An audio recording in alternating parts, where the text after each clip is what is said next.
क्या बीजेपी इतिहास रचेगी? नरेंद्र मोदी साहब को तीसरी बार प्रधानमंत्री का ताज पहना के बीजेपी का एक ऐसा प्रधानमंत्री जो 10 साल से ज्यादा समय तक प्रधानमंत्री की कुर्सी पे काबिज होगा, या गांधी फैमिली इतिहास रचेगी अपने खानदान के चौथे फर्द को प्रधानमंत्री का ताज पहना के? एक ऐसा व्यक्ति जो इतिहास रच चुका है पूरे भारत में पैदल चल के। जी हाँ, मैं बात कर रहा हूँ जवां साला तेज तर्रार राहुल गांधी साहब की।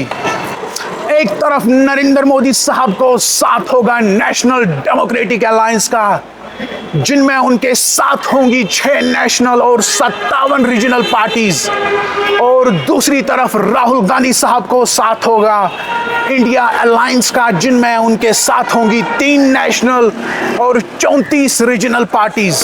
एक तरफ नरेंद्र मोदी साहब चिल्ला चिल्ला के कह रहे हैं अब की बार 400 पार, और दूसरी तरफ राहुल गांधी साहब ये नारा देते हैं कि हाथ बदलेगा देश के हालात। एक तरफ नरेंद्र मोदी साहब के पास होगी उनकी 56 इंच की छाती, और दूसरी तरफ राहुल गांधी साहब के पास होगी उनकी फैमिली की तेज तर्रार पॉलिटिकल लेगेसी।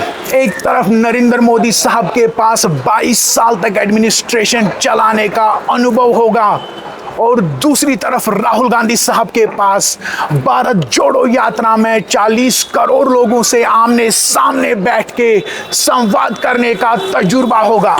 एक तरफ नरेंद्र मोदी साहब के सामने होंगी उनकी 10 साल की एंटी इनकम्बेंसी का फैक्टर, और दूसरी तरफ राहुल गांधी साहब के सामने होंगी उनके 50 एमपी वाली कमजोर पार्टी को खड़ा करने का चैलेंज। एक तरफ नरेंद्र मोदी साहब राहुल गांधी साहब पे इल्जाम लगाते हैं कि वो परिवारवाद को बढ़ावा देते हैं, और दूसरी तरफ राहुल गांधी साहब नरेंद्र मोदी साहब पे इल्जाम लगाते हैं कि वो भारत को तोड़ने की राजनीति कर रहे हैं। दोस्तों, दरअसल हर कोई यही जानना चाहता है कि कौन अगला प्राइम मिनिस्टर होगा हिंदुस्तान का, नरेंद्र मोदी साहब या राहुल गांधी साहब। और अभी तक के 3 फेजेस में मुकाबला 50-50 का चल रहा है, और अगले 4 फेजेस डिसाइड करेंगे अगले प्राइम मिनिस्टर को।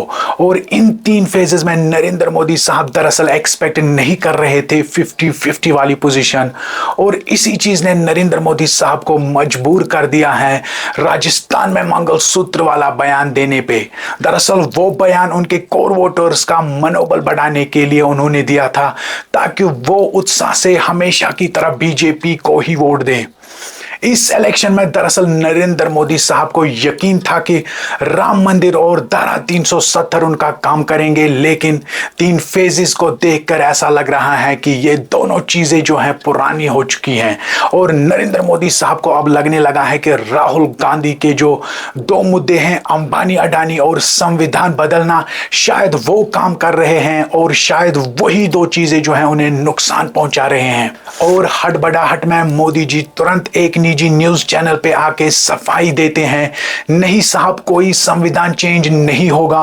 और फिर उसके बाद तेलंगाना में एक रैली के दौरान काउंटर अटैक करते हैं कांग्रेस पे, और कहते हैं दरअसल कांग्रेस की अंबानी अडानी से डील हो चुकी है, पैसे टेम्पो में भर भर के आए हैं वहां से कांग्रेस के लिए। लेकिन मोदी जी यहां पर चूक रहे हैं, दरअसल वो गलत शॉट्स खेल रहे हैं। यहां पर इलेक्शंस तक सहवाग की तरह खुला खेलने वाले मोदी जी 3 फेजेस के बाद राहुल द्रविड़ की तरह डिफेंसिव हो गए हैं, और ऐसे शॉट से वो गेम को गवा सकते हैं।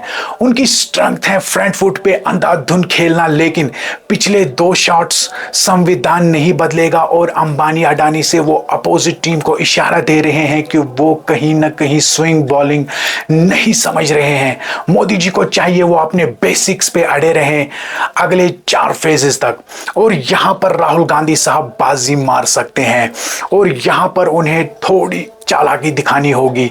संविधान वाला मुद्दा लोग समझ गए हैं, अब दरअसल अगले 4 फेजेस में केवल महंगाई को मुद्दा बनाना चाहिए, क्योंकि ह्यूमन साइकोलॉजी ऐसी है कि जब इंसान सेहतमंद और फाइनेंशियली स्टेबल होता है तभी उसके लिए संविधान मैटर करता है। और हालांकि ये माइनॉरिटी और दलित्स को भी अट्रैक्ट करता जरूर है, लेकिन महंगाई जो है, महंगाई वाला शॉट जो है वो मासेस तक पहुंच सकता है, वो अगले 4 फेजेस में मुद्दा बन सकता है।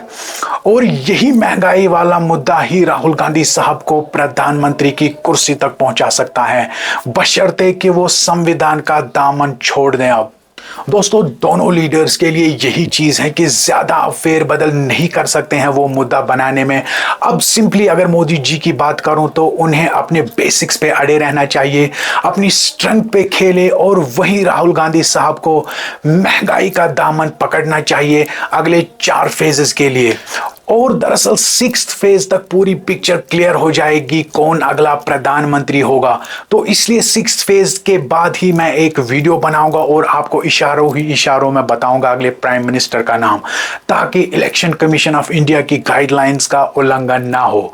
Take care, God bless.